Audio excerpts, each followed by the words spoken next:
Hello and welcome everybody. So this is the last call for this present series. We've been going for the whole year, and you may have just come in, or maybe you've followed us for the whole year. Don't worry if you've missed anything, because it's kind of like on a circuit, and it's sort of addressing and learning the layers and pieces of astrology. It is a massive subject, as we're all coming to understand as Sue is teaching us. So if you're not already in the WhatsApp group, please come into the WhatsApp group, and that's where Sue guides you between these calls and all the replays. I'm going to send you the replays, so you have all the replays on one page.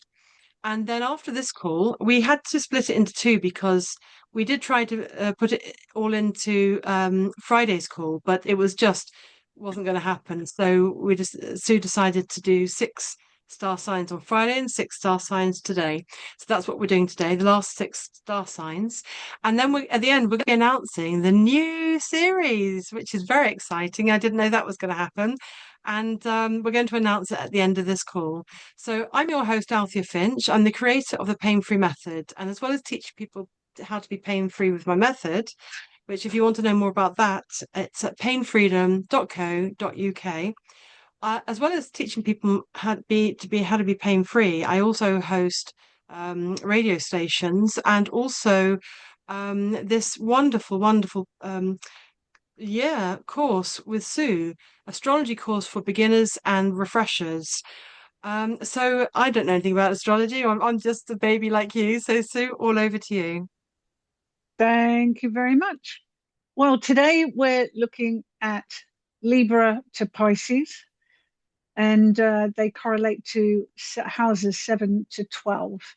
So we'll start off with putting the first one up, and bear with me. Bear with me for one moment. Right, guys, can you see that? It's No, not up. Okay. How's that? that's it. You got it? Yeah. Okay. This is Libra.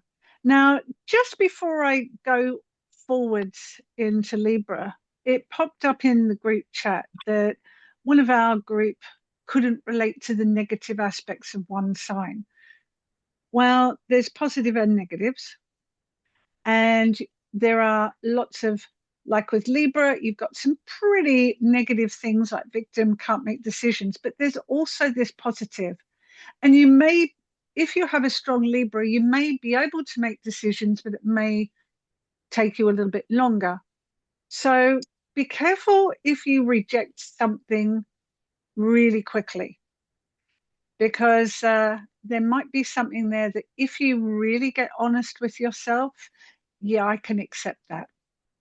So every sign is not wholly negative or wholly positive. There's good and bad with everyone. There's things that we have to manage, things that move us forward, things that make us emotional, make us hard, etc. So don't be so quick to throw the baby out with the bathwater. But moving right along, this is Libra, which also rules the seventh house. So your seventh house is your Libra house. It's the second sign that's ruled by Venus. It's positive, cardinal. So cardinals are creators, and it's air. So that would be cerebral. Approximately 23 to 22. Sometimes that moves depending on where you are in the world and what year, because it does slightly vary. Now, Librans, one of my good friends is a strong Libra, and she's an interior designer decorator. She's also incredibly diplomatic, and I envy that part of her because I'm very emotional in my speech. But she can sit back and she can measure things up. She's she likes expensive jewelry. She can afford it. And she's very relaxed. She's very kind, and she's a very good communicator. She can make decisions. So that is not classic Libran. But then I've also met other Librans that are dither, and are lack confidence, can't make decisions, um, and they can be quite soft. But Librans are very good diplomats, and you can't always read what's on their face. They can be passive aggressive because they don't want to disrupt and make things a bit uneasy, uncomfortable, because they do tend to like lack of profanity, they like things to be nice, which can make them a little bit sort of like pick a side. So Librans, yeah, they make very good mediators. And because they're ruled by Venus, and we'll have a look at Venus again, Venus loves beauty, refinement. I haven't met a Libran that can get on well with profanity and get on well with discord. They like things to be nice. They like things to be refined. My friend's home in America is full of beautiful pieces of art and furniture and silverware. She spends money on everyday things. She's also a very good business person because she can weigh up pros and cons because they take their emotions out of it. But that's just the Libra sun. Depends on what other things are in your chart. As this individual in our group, I've got a Leo ascendant, yet I've got 6 things in Pisces. When people meet me, they don't always see the Pisces. They see the Leo, the strong, the upfront, the red hair. So there are many different things, and my 7th house has got all my Pisces stuff in it. Libra for me is down in my 2nd house. So we all have a Libra somewhere. Find it, and that Libra area is ruled by your Venus placement. Anyone have any questions about Venus? Here's our little GIF for Libra and our planet GIF. Jump in. So Anyone? Yeah, go for it. how do we relate it to our own chart? So if I'm Where's looking at my chart, it's Libra's in the third house. okay? So your 3rd house, and what does your 3rd house rule? My inner world, my Yeah, siblings. yes, that's one part. That's good. Okay, what house is normally ruled by the 3rd house? Gemini. What rules Gemini? Mercury, communication. 3rd Okay, that house is siblings. 3rd house is communication. 3rd house is everything that is ruled by the Gemini. But you've got Libra there. So you may, with your house of communication, you may find that the communication within your family may have been people didn't want to cause discord or disharmony. But then on mm, the negative side, it could be some of these. You may not have, you may want a good relationship with your siblings, but may not. It's also about short journeys. So your Libra house is your 3rd house, but where is Libra in your chart? It's in your 3rd house. So we've got to look at where is your Venus? Your Venus is in Aquarius, conjunct Mercury in the 6th house. I remember that. So, amazing. yeah. So we're looking at where your Venus is. So you've got a Uranian Venus in Aquarius. So that's how you relate Libra and your chart. Thank you. It's complicated, but easy at the same time. Anybody else got any queries about Libra? I can't seem to scroll down on this page.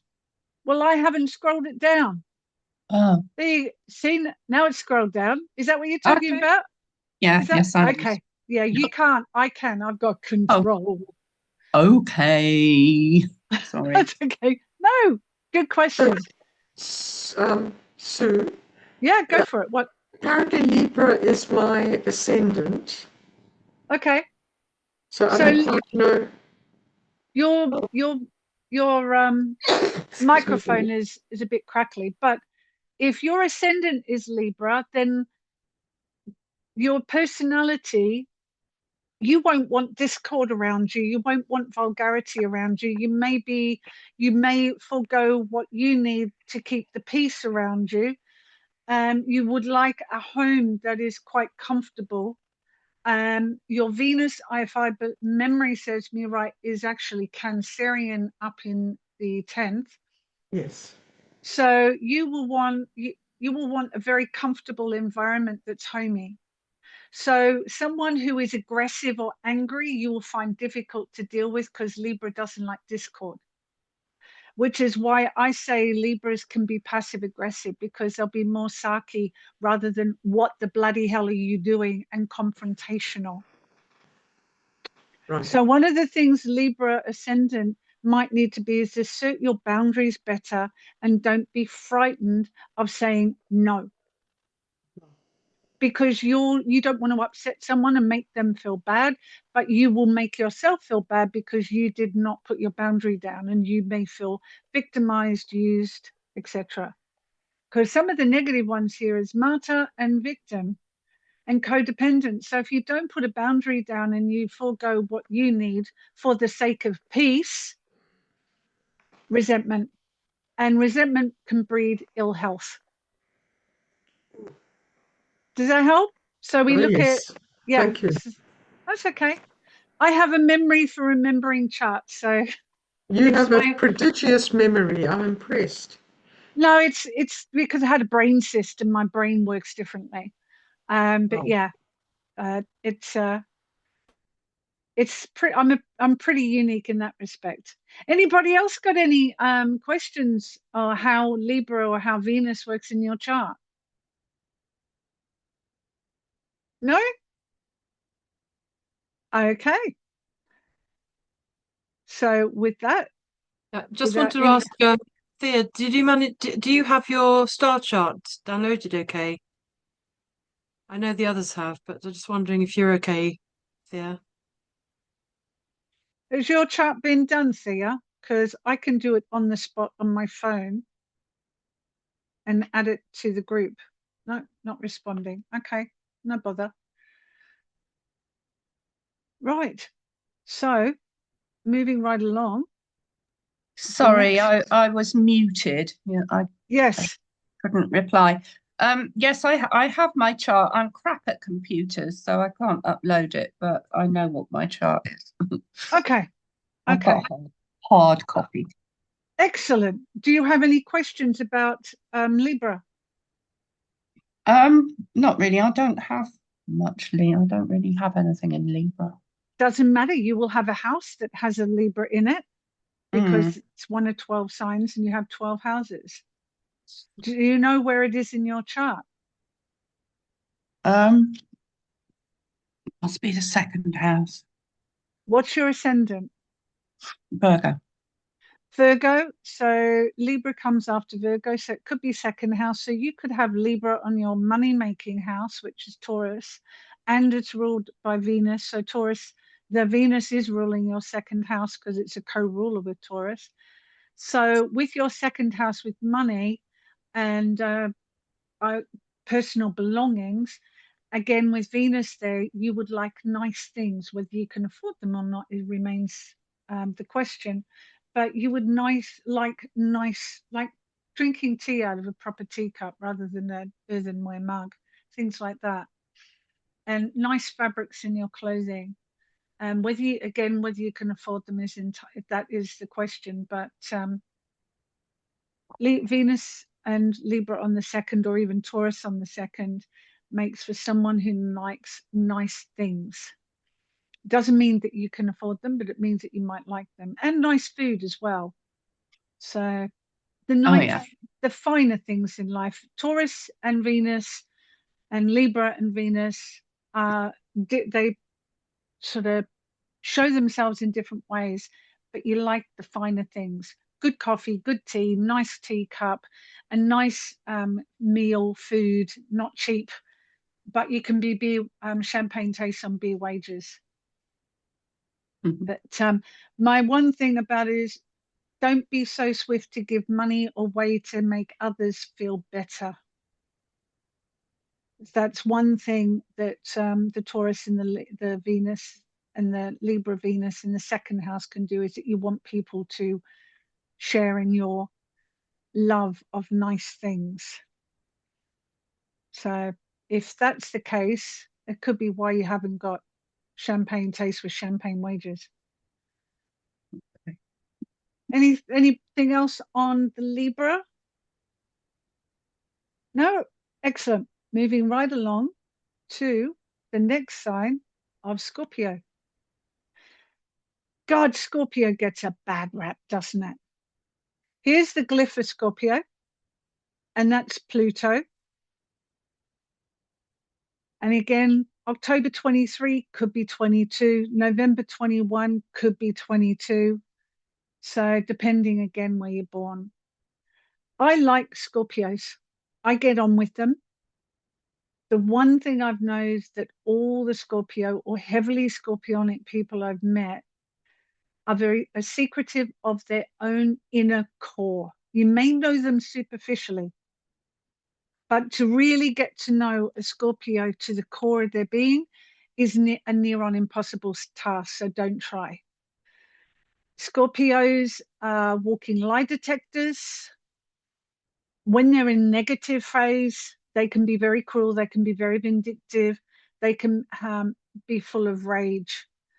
That's what gives them the negative bad rap, because they're ruled by Pluto. Now there's two glyphs for Pluto. That's the one, this is the one that I generally use because it's easier and quicker to draw than this one. But Pluto takes the longest to do a circuit. So Pluto transits take a long time. Now we've just gone through a Pluto in Capricorn, and now we have Pluto in Aquarius, which is interesting. What's going on in the States is quite interesting. But before Pluto was discovered, Scorpio was ruled by Mars. Mars is action, passion, aggression. It's Mars is a very simple energy. You know it when you feel it. But Pluto represents that which is hidden. It's the Persephone story of when Medusa's daughter, Demeter's daughter at least, was abducted by Pluto or Hades into the underworld, and she comes up. She's allowed to come out, but she has to go back. So that's the renewal of birth, life, death, birth, surgeries, forensic pathologies, anything that involves digging under the surface. Shamanism, archaeology, surgery is one, psychotherapy is another, anything to do with forensics, CSI. And it's really interesting that when Pluto was discovered, we were in the atomic age of discovering plutonium and nuclear weaponry, nuclear energy, nuclear medicine of X-rays. And it changed the world, changed medicine. Some for the good, some for the negative, but hey-ho. So when we're looking at Scorpio, they're usually intense. There's something about them that oozes intensity. Their eyes, they could be blue, they could be brown, but there's something about their eyes that's intense and penetrating. A lot of people feel very uncomfortable around a Scorpio because they've got this penetrating intensity. And if anyone has ever dated or married a Scorpio, they'll see two sides. They can be intensely protective and nurturing. But the flip side is that they can be quite jealous, destructive, obstinate, secretive. And if they feel they've been hard done, they can be very spiteful. To be born a Scorpio is a heavy karma to carry. All the Scorpios that I know have been abused in some way, shape, or form, usually of a sexual nature, because in the physicality, Scorpio rules the genitals and reproductive organs. But Scorpios, when they make their mind up, they can accomplish just about anything. But yeah, Scorpios. I like them. I get on with them, but then I don't need to know the ins and outs and their entire story and what they're hiding. They will tell me. I worked with a very scorpionic friend of mine with my trauma therapy, and I did not know her background until I did that. Then I knew the details of her background. I was blown away. I thought, whoa, you're carrying all of that? Fuck. It was really heavy stuff she was carrying that I helped her clear. So that's Scorpio, opposite of Taurus. This is the eighth house. So when you're looking at the eighth house, this is your house of karma, your house of other people's resources. Taurus is my resources, my money. Scorpio house number 8 is where you will find your inheritance, where you will find psychic, shamanistic qualities. I have my moon and Chiron together in Pisces in my 8th house. My mother was an alcoholic. Moon representing mother. Pisces, best alcoholics in the whole star sign. And Chiron, the wounded healer. So they're in my chart. And my chart's an open book. Anyone can look at it. You can have it if you wish. I don't care. People can read it. I am, you want to know something, just ask. I'm not heavily Scorpio. I do not hide.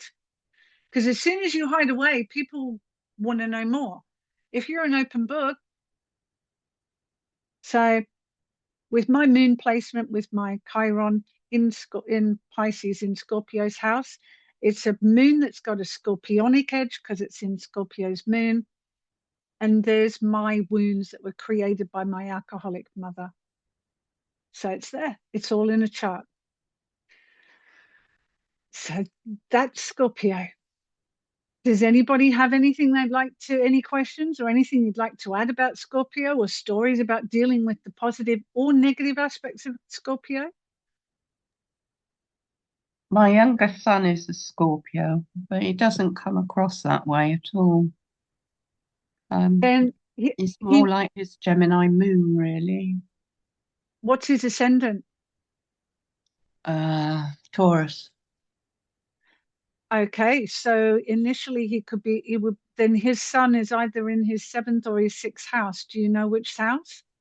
The sun is in the 7th at 26 degrees of Scorpio. Okay, so his Gemini moon, I would hazard a guess that there are sides to him that you don't know. And it's no disrespect to you being his mum. Scorpios, there will always be secrets to them. There will always be sides that they will never let anyone see. But that Gemini moon could deflect from the heavy Scorpio sun because it's light and it's frivolous and it's fun. But there will be a side to him that's quiet, and he'll probably only be that person behind closed doors. Right. And that's no disrespect to you at all. Raising Scorpios is difficult. And what are you, Thea? Gemini. So you're a Gemini, so your sun is near his moon. Yeah. Ah, right. So you lighten his Scorpio energy. He needs that, and he needs your energy to lighten that Scorpio, which detracts from it, especially in the 7th house, and he's got a 7th house Scorpio. Yeah, he's going to have interesting relationships with Scorpio and the descendant. And Taurus on the ascendant, interesting. But there are always signs to our children or sides to our children that we never see, and that's the way it should be. We aren't I'm not a parent myself, but I was a child. My mum wasn't my best friend, and neither was my dad. And there are sides that my parents never saw because that's not their job. But I would say with that Scorpio's 7th house sun, Gemini moon, which means the Gemini would be down in his probably 2nd or 3rd house, or maybe even 1st house, depends. Yeah, No, yeah. second house. Yeah, so you lighten it, that Gemini, his moon and your sun, you'd have a good laugh and you'd have good communication with that. Yeah, we always got on well. Mm-hmm. I can see more of his Gemini and his Taurus, really, see more of them than the Scorpio. Well, of course, Scorpio's hidden. You won't see the Scorpio. There are bits of it. Well, this is true, but the thing with Scorpio is that they like hiding. They're not, they like to stay hidden. So he would project his personality into that moon, the ascendant. And I'd be curious to know where his Venus was, which is chart ruler, and of course his Mercury, which would give him his communication. They're But both in the sixth. their They're both, Venus, yeah, they're both in the sixth house, and they're actually Scorpio as well. that It's, makes for a very private, very intense young man. So you don't see that side to him. Or he doesn't feel the need to hide that part of him from you. So that could be very much a feather in your cap that he trusts you enough to be true to himself. mm, But around new people, he may go very much into that superficial Gemini. yeah, that's quite possible. Yeah. Yeah, there are always sides that to our friends and our family that we don't know and we don't see because they don't let us, and that's cool. Anyone else want to add anything or got questions around Scorpio?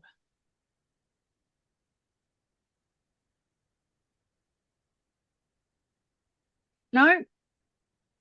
Sorry, I couldn't unmute. So, that symbol, which just show again which symbol it is? Is it the M? That is Scorpio. That's Scorpio. Okay. It's got an arrow on it because Virgo Ah, has a cross down here and Scorpio has an arrow. uh-huh. That denotes the sting in the scorpion's tail. Of course.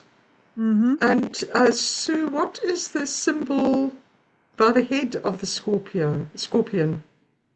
I don't know. There's Ah, a constellation, which is astronomy, and I'm not an astronomer. aha. Astronomy and astrology overlap, but they are two separate. Astronomy is the study of the night sky and the heavenly bodies, which is an actual science, like astrophysicists. But this is astrology, and they look at what we do and poo-poo it. You Yes. mean, did you mean the Jupiter, Pluto, sorry, the Pluto symbol? The Mm. Twin Pluto poles. the Pluto symbol is a symbol for the planet. So those are the two Pluto symbols that are interchangeable. I use this one because it's so much easier because it looks like a P. This is too similar to Uranus and the others. So that's my Pluto sign that I use. But I've added it in so that just in case you see this and you go, what the hell is that? They're the two signs for Pluto. And uh, Pluto is an interesting planet. It's where we find that which is hidden. It's interesting that it rules Scorpio because I akin it more to sort of the 12th house as well.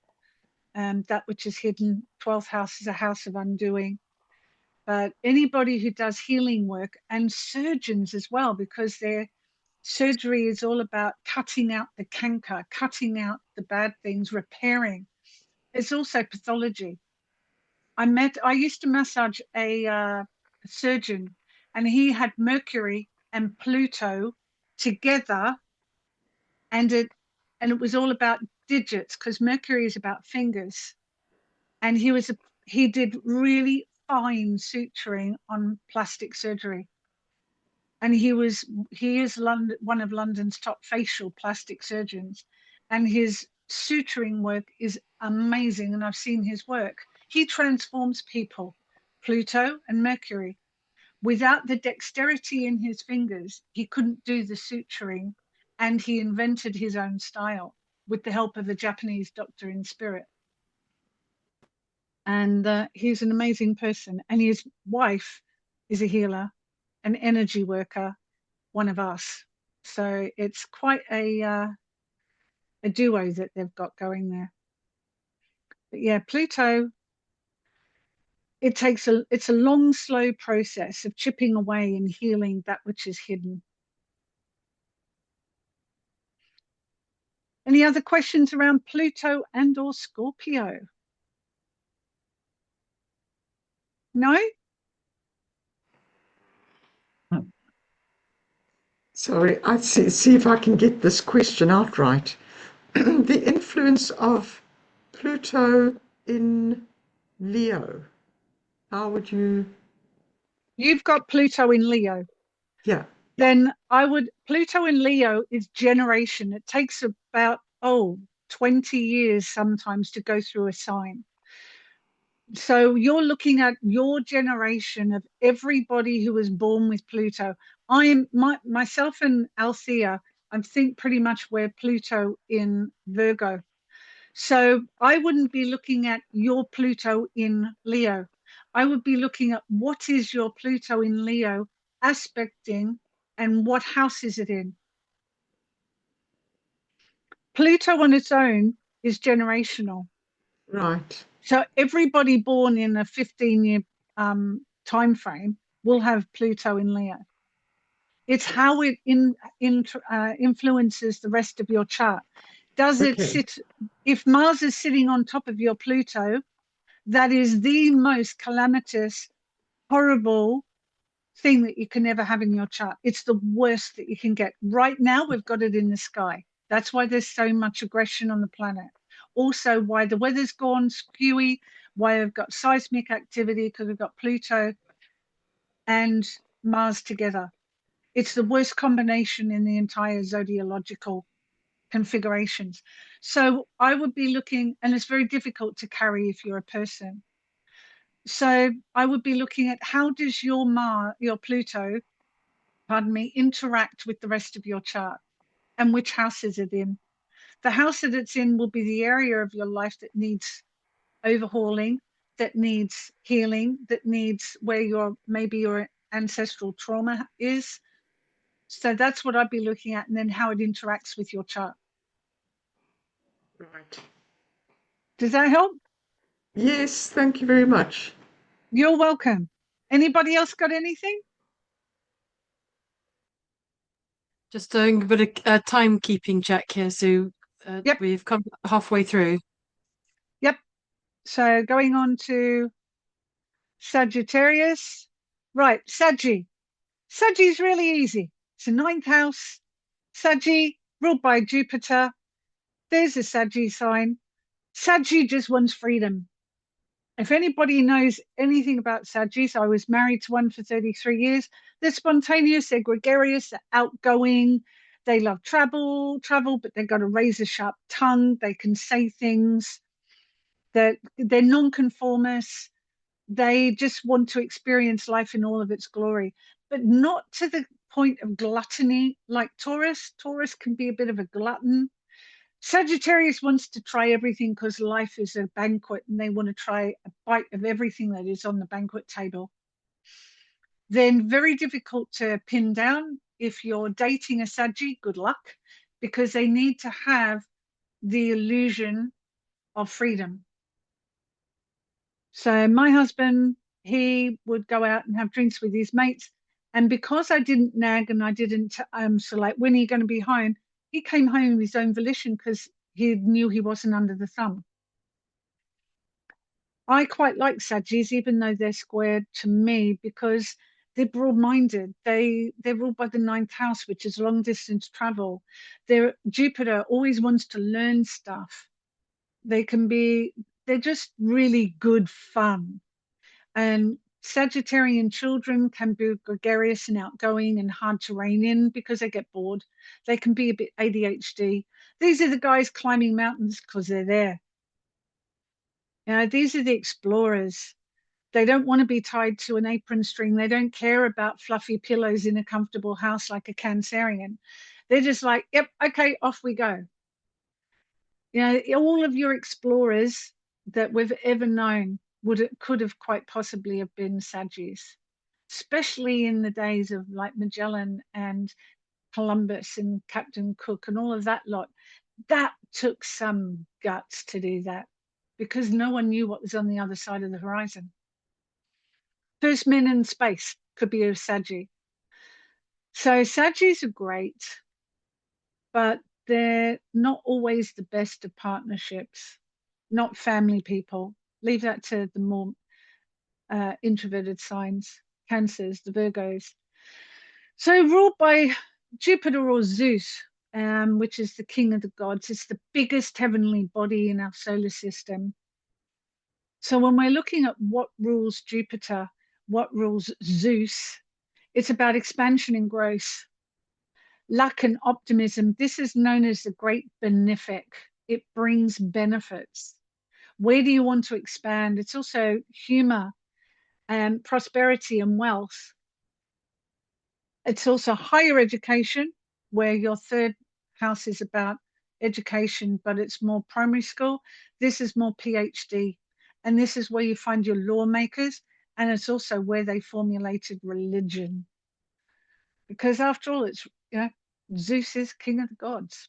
Jupiter, one's just Greek, one's Roman. So sorry, Saggies, but you are quite simple in many respects. You're not that complex because these are the party guys. You know, they'll go to a gig on their own because they want to see the band. They'll jump on a plane and go somewhere because they can. Anyone got any questions about our fun-loving Sagittarius, who's a Minotaur? Here's the sign of Saggy, and there's the sign of Jupiter. And he's represented by a horse-headed, human-headed horse. Sorry, Sue, so just That's to okay. clarify, when you're saying, when you talk about Saggy, you are meaning people who have Sagittarius, have their Sagittarius in Sun.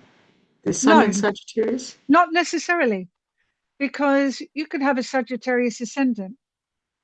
You could have a Sagittarius sun. If you've got a strong Sagittarian accent in your chart, because you may only have your Sagittarius sun, but like you may have many other planets elsewhere. And if you've got like a Pisces ascendant with a Sagittarian sun, the Sagittarian sun is going to be dampened by the Pisces ascendant, which is opposite of what Sagittarius like. Okay. So if you've got strong Sagittarian, these are the strong aspects that are going to come forward in your life. It could, you have these aspects, but not to the same degree if you've got other things that override a strong Saggy. Yes, I understand. Thank you. That's okay.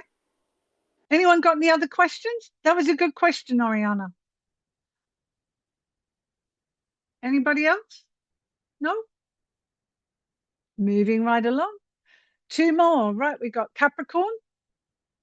Capricorn. And this is the little glyph for our Capricorn, and it's ruled by Saturn. Saturn rules boundaries, so that would be skin, teeth, and bones. Capricorn, if we had the hare and the tortoise, the Sagittarius would be the hare, the Capricorn is the tortoise. Capricornian people have a sardonic sense of humor. They can be very, very pragmatic. They can be slow, but disciplined. Very disciplined. Their perseverance and their endurance and their persistence is unknown. These guys, if they set a goal, off they go. And bit by bit, they'll build it brick by brick. The most important things to Capricorns is their career and their bricks and mortar, so their financial security. Their opposite, which is Cancer, which is the fourth house, which the most important thing to a Cancer is their emotional stability and their home, but they can make a home wherever they are. And if they do build a home, it will have more comfort. Where Capricorn, you will have practical things like their sofa will be sturdy, practical, and aesthetically quite nice. Rather than something that you sit in, you might sit on a Capricorn sofa. Their kitchen will be practical and good quality, like Bosch goods and a fitted kitchen rather than IKEA. So the Capricorn person would have a Rolex watch rather than a cheap and cheerful one because they like craftsmanship. They like well-made quality items. and they will plod along to find it. The flip side is that they can be a little bit tight. They can be extremely obstinate. Their sense of humor is pessimistic and sardonic. We all know the comedians that come from a sort of like downtrodden or dry sense of humor. They can be a bit fault finding. So if you're a Capricorn mum, or a parent, just be careful you're not too but Virgos and Capricorns can be a bit like that. They can be possessive and they don't give over to change very easily. But by God, if you need someone to do a task and have perseverance, methodical, put a spreadsheet in, get a plan together, project planning, Capricorn. They make very good lawyers as well because there's an awful lot of study involved in law. Even though law is governed by Sagittarius, put the Capricorn energy in there and yeah, they're PhD type material people, Capricorn. And they can be quite tied into status because they rule the 10th house. So these guys like to climb the corporate ladder. But if they're in healthcare or something, they will be very pragmatic and practical. So Capricorns, I don't mind Capricorns, but I do find them a bit boring because mental agility, their mind doesn't work fast enough for me, a true Capricorn. But when they get there, they get there. They're ruled by Saturn, and that's why Capricorns can be slower than others because Capricorn and Saturn's not fast and light. Saturn is the god of karma, Chronos. Where do we, have you ever heard of chronometer? That's the technical name for a watch. Cronus. He swallowed his children. Not a nice man. Well, God. But Saturn is when you get your Saturn return. So every 28 to 30 years, we get a Saturn return. Every 7 years, we get a negative Saturn, which is a square, an opposition, another square, and then a return, and then a square, and then an opposition, then another square, and then a return. And so the wheels of time continue. So Saturn is about how we be in the world. It's our limitations, it's our restrictions and boundaries, hence bone, skin, teeth. It can also be our moral conviction, our code of conduct, our sense of duty. A strong Saturn in someone's house will be someone who, or in someone's chart, will give them a strong sense of duty to family or whatever they find that they belong to. It's also stability. A good Saturn can give you focus. It can give you groundedness and endurance. My Saturn is limping through Pisces.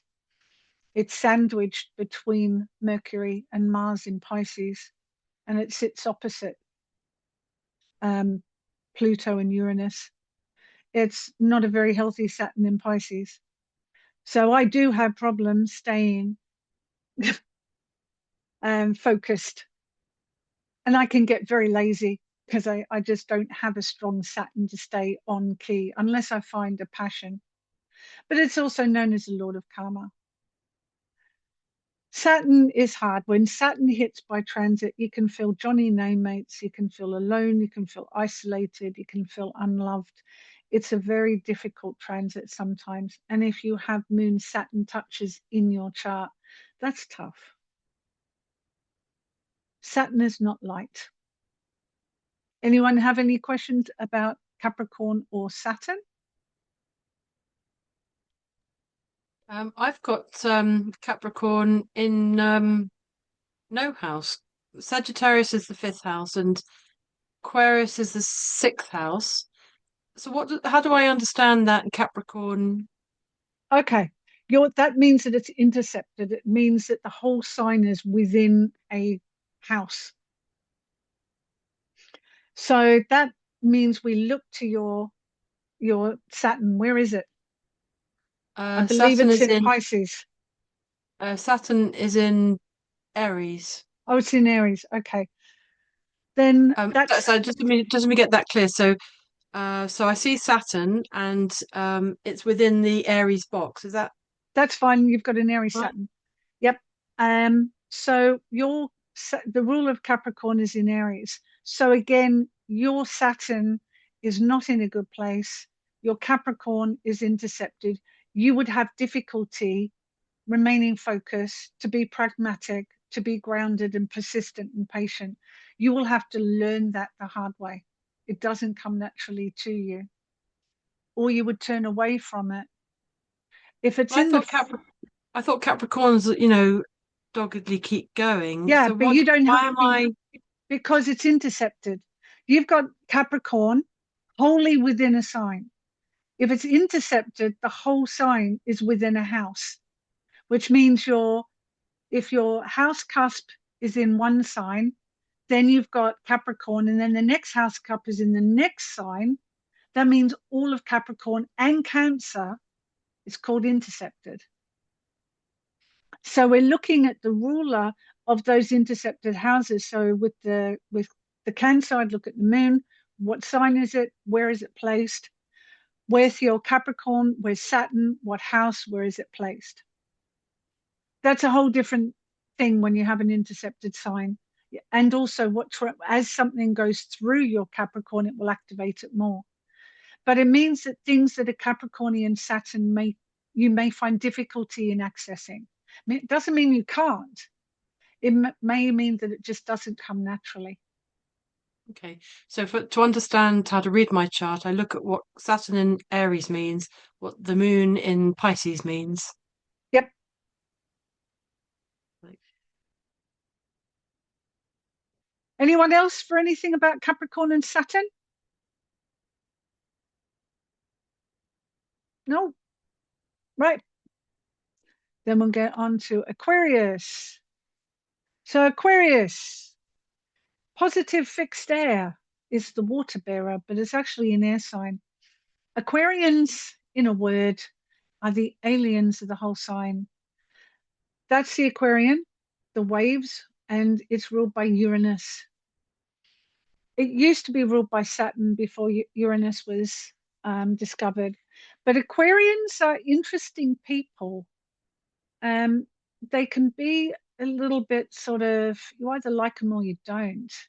They don't need to make friends. They can be on the outside.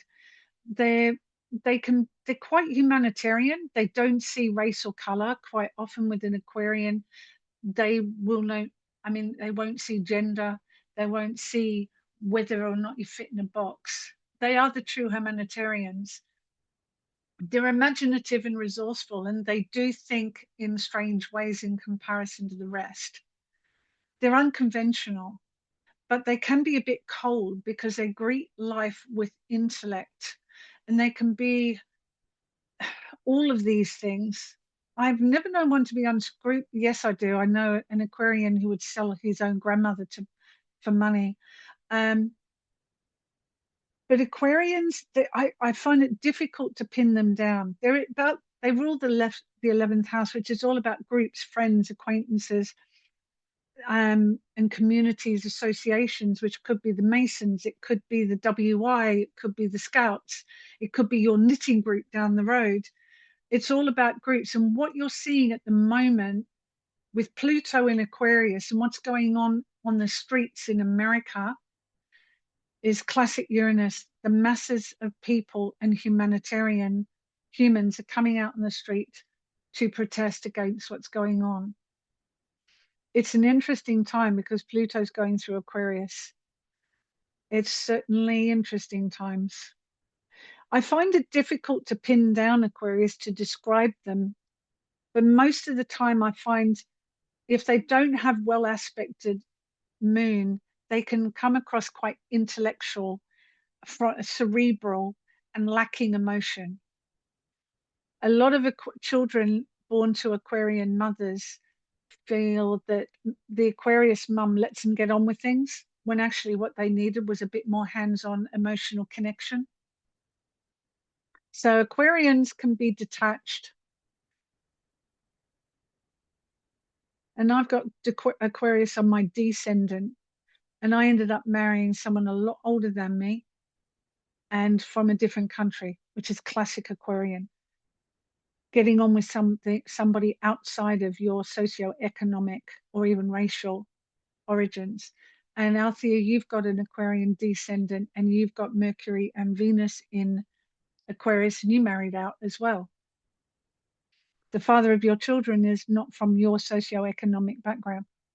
Yeah, when I was thinking about a life partner, a father of my children, I was thinking it's either going to be English but has traveled a lot, it's not really English, or somebody who's not English, a foreigner who knows about England or is.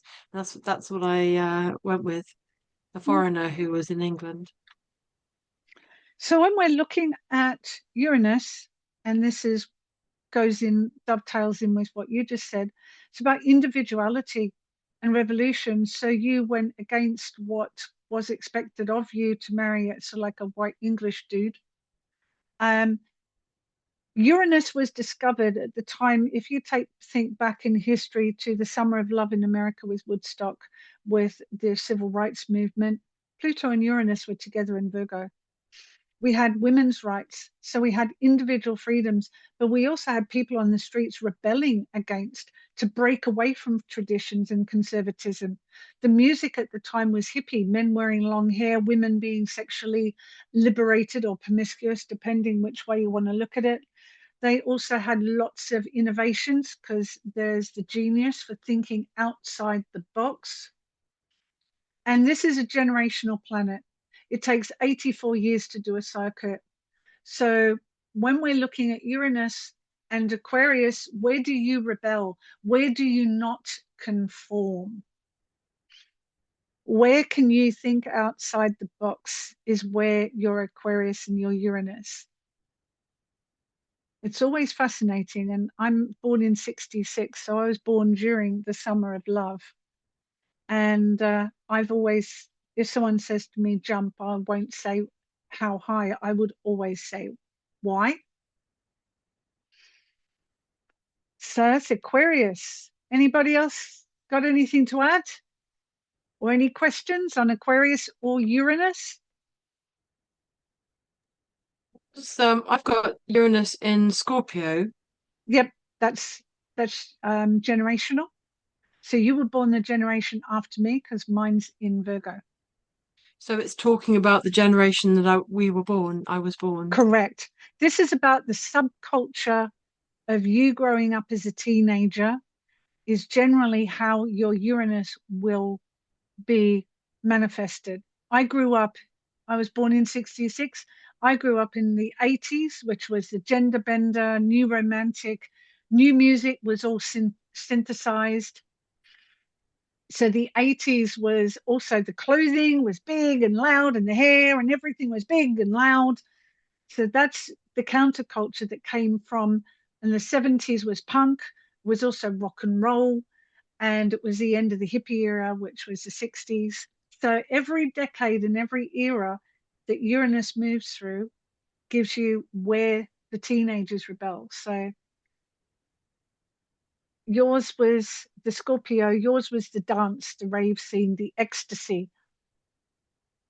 That's the scene that your generation, you're at the very beginning of that generation, but generally speaking, Uranus in Scorpio, sexual and drugs. Sexual liberation. Yeah. So I mean, drugs doing things you're not supposed to. But the hippies smoked. The drugs became more and more chemical. So when you're looking at the Scorpio, that would be more, and MDMA, ecstasy was all about sexual and emotional connection. It is what it is. Each generation has to rebel from its parents. It's just the evolution of humanity. Any questions before we get on to lucky last and drum roll? So what are they rebelling on now again? Is that the humanitarian? Well, it's a difficult one to put your finger on, but what's rebelling is the latest one that I've been watching is the whole trans movement. That's one where men ID, self-ID as women and men becoming women, trans men, and all of that palaver, which has been fascinating to watch. But also we've got the whole generations of social media. Now we've got the rebellion against social media because a lot of influencers are resigning and stopping their social media. Showing your entire life on video on Instagram or Snapchat or whatever. So it's like the computers, Aquarius and Uranus rules computers. And it is truly a global phenomenon because, we can FaceTime anyone around the world as long as you've got an internet and the right program. You don't need, it's instant communication. And the powers that be can't keep up with it. And unfortunately, the flip side to that is fake news with what's going on now with Grok doing fake porn. We're in interesting times. Just remember, don't get tied in, eat your popcorn and stay on the outskirts. There's nothing you can do about it. If you want peace, you have to be it. If you want compassion, you have to be it, starting with self first. I'm a big advocate for that. Because your world is what you created. If you think it's a shithole and a horrible place, that's all you're going to find. Excuse my language. Anything else on Aquarius and Uranus? And also, I am very Uranian. I've got such a strong Uranus in my chart. Anyone else? Right, moving along for lucky last, Pisces. I've had to wait a long time to discuss my own sign and Althea's sun sign. Pisces, negative mutable water. March 19, from February 19 through to about March 20 can be a date either side. There's the sign for Pisces, and there's the sign for Neptune, our ruler. But before Neptune was discovered, we were ruled by Jupiter. So Pisces, the compassionate, humanitarian, warm, quite receptive, intuitive, creative, sensitive, lovable, caring little bundle of emotional, psychic perception. But the negative, we can be the best alcoholics and drug addicts because we just want to escape from a world that is so hard and so tough and so painful to be in. We can be temperamental. We can be the martyr, victim, and persecutor. No, I don't need any help. I'm fine. You didn't help me. Why doesn't anyone? Pisces, don't ever underestimate them. We're made up of the leftover bits of all the previous signs. But because we're ruled by Neptune, it's sometimes hard to pin us down because we don't always know ourselves. We are very deep and very multi-layered, Pisces. But we can end up in addiction. And that can also be OCD type addictions because OCD comes from a need to feel safe and be in control. Having a Pisces child is really difficult because they're so sensitive. And they say, oh, toughen up. Oh, it's not as easy as that. I wish I could teach some Pisceans how to be more boundaried. But we feel deeply. And if you don't know how to manage that, you can feel other people's pain. I see it rather than feel it, and I perceive it, but it's not within me, and I don't always feel it as in start crying because it's within me. It's like I've learned somehow to put it on a screen outside of me. So Pisces, poor little Pisces. I've got such a strong Uranus in Leo though, but I don't always relate to this, although there are aspects there that I can. It's also representative of our 12th house. And Neptune makes it really difficult to see every part of us. This is the little part of us where we think we're being positive, but if our unconscious says, you can't do it, you're no good, you're shit, you can't build a strong, house on foundations where you think or feel in your unconscious that you're not worthy. So that's the blind spot of Pisces quite often. But also anything that is in your 12th house, you can't always access because it's Pisces. There is something called Johari's window. I'll find the connection to that and put it in the group. But this is Johari's window. No matter how much work you do on yourself, there will always be a part of you that you will never see. And it usually takes for someone else to go, Sue. And I'll go, oh, okay, thanks. Pisces, bless them, thank God, Neptune's moved out of Pisces into Aries today. Yes. So what's Neptune? Neptune is also Poseidon, god of the sea. And as we know, the sea, it moves, it's constantly shifting, it's constantly changing, it freezes.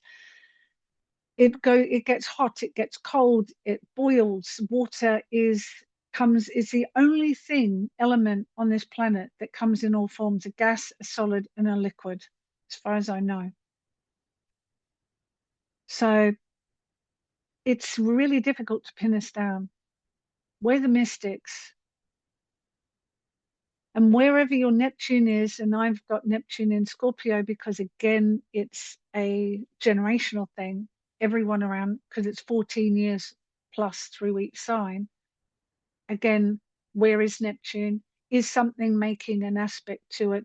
What house? Mine's on my IC, Neptune on Scorpio, on my 4th house cusp. My mum was an alcoholic, Neptune, alcohol, addiction, escapism. I didn't have a good, strong grounding in my family unit, Neptune, Scorpio. I came from a broken family. Again, I didn't have a good, solid grounding. So that's how you read Neptune in your chart. Does anything make any aspects to it? My moon trines it. Okay. So the way out of my childhood is through the healing of my moon in my 8th house, Scorpio's house, with Chiron. When I heal my inner moon and my mothering and my mother, that's the key to my healing. So not everybody wants to see or embrace the negative aspects or the painful aspects of your chart, but that's where you find your healing.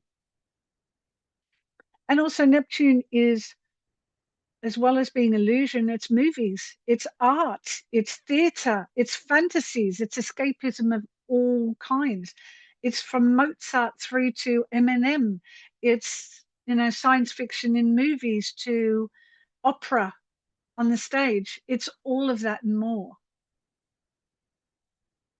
Where's your inner Neptune? Where do you escape?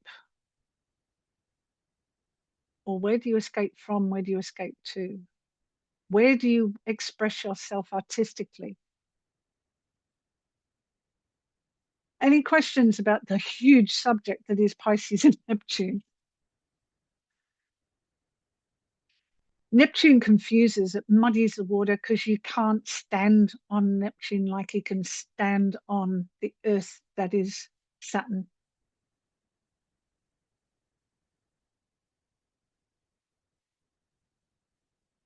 Anyone? Are we done? I'll give it a go. Oriana, you go. I'm overwhelmed. Welcome to Thank the you. world that is astrology, Ariana. You're doing really well. Think back to a year ago when you first started, and now, how much more are you understanding from then till now? I think you're doing really well. Don't underestimate yourself, woman. We've had some conversations outside of this group, and you've come along really well. Don't be so ill. Don't think so down. Thank you. That's okay. Thanks And for these sessions. They're so interesting. all right. Can you see that one? No. It didn't come up. I put another slide up, but it doesn't seem to have come up. Ah, there we go. The last one. Can you see that, guys? It's the 12 houses. Have you got that? Okay. There you go. That's the 12 houses. It's on the WhatsApp group, and you can see that there. There's Aries, Taurus, Gemini, Cancer, Leo, Virgo, Libra, Scorpio, Sag, Capricorn, Aquarius, and Pisces. So that's what the houses represent. So what I'm thinking of doing, if you're all on board with it, one sign per hour session, which would include the houses. So when we do Aries, talk more about the first house and then apply it. So have your charts and we'll do practical and apply it so we can tailor make it, because you may not have anything in Aries, but you have Aries in your chart, and everyone has a first house. So Aries will always govern the energy of your first house, like Scorpio will always govern the energy of your eighth. So what Sue's talking about is that this is the new series. Dun, dun, dun. So every single month, as she's just explained, she's going to be focusing on one star sign and how it relates to you. And the first of those classes is going to be another monthly for a year. The next one, the first one we're going to start is on the 5th of February at 7 p.m. Yep. And the Every other first, every first Thursday of the month, mostly. And the other thing, I'm trying to find it, the other thing that we need to start touching on is aspects. So we can go into that. I've thrown this in here now. Anyway, it's in the group and it's the aspects. There we go. And it was there somewhere. Right. Does that come up on the screen? Not yet. Okay.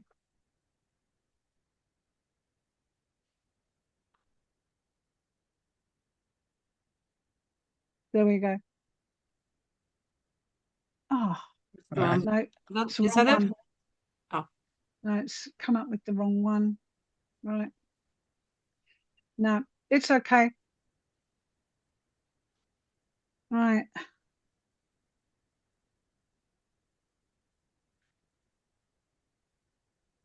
you want to just explain what are aspects? Yep, that's what I'm trying to get the actual, the entire screen. No, I can't seem to get it up now. The aspects are squares, conjunctions, inconjuncts. The aspects is how the actual planets relate to each other. It's an integral part of reading a chart. So it is integral to reading a chart, is where your aspects are. So I'm not quite sure why I can't get the actual one I want up, but hey ho. It's in the, I'll share it on the group, the WhatsApp group, and it's, you're welcome, Rose. It's all good. Rose just sent a lovely message. So I'll put the aspects one is actually on the WhatsApp group, but I'll reshare it. It's how the actual planets relate. So Capricorn and Cancer, that's an opposition. So Cancer and Taurus, that's a sextile. Cancer and Aries, which is there, that's a square. And if two things are within 10 degrees, that's called a conjunction. So how the planets relate to each other, whether one's dominant and one is less dominant, or whether they're equal, or which one. So Saturn with Moon together, that's hard, that's tough. But Saturn trine Moon, different story. So that's the next step. Once you understand your signs and your houses and the planets and everything, then it's how they relate to each other. So aspects is a conversation. Are they friends? Are they foes? Do they argue? Do they sing in harmony, or do they sing out of key? So that's the guts of reading a chart, the aspects. Wonderful. Okay, And that'll so confuse you even more, Ariana. amazing, Sue. So we bring it to a close. You Yep, we're happy already to gone 10 with minutes that? over. We Go have, well, we have. guys, and see you soon. Thank you so much, everybody, for joining us. And You're please welcome. come straight in. Please come straight into the WhatsApp group where Sue teaches us and guides us between the calls. And so don't feel alone. Dive in, ask your silly questions like I do, and no question too silly. We're all learning. It's for beginners and refreshers, and we'll see you on the next series, all about the different houses. And starting on the 5th of February, I'm going to send the link into the WhatsApp group and send you the recording in there as well, so you can watch this through if you'd like to do that. Thank you so much, Sue. So You're fantastic. welcome. Come to the end of the first series of a whole year, and just incredible, incredible. Thank you so much. You're welcome. You're more confused now than what you were when you started. Maybe it's all good. It's all Thank good. you. Go well, Thanks. guys. Thanks, Sue. Toodles. Thanks, Althea. You're Thank welcome. you. Have a lovely evening. Bye for now.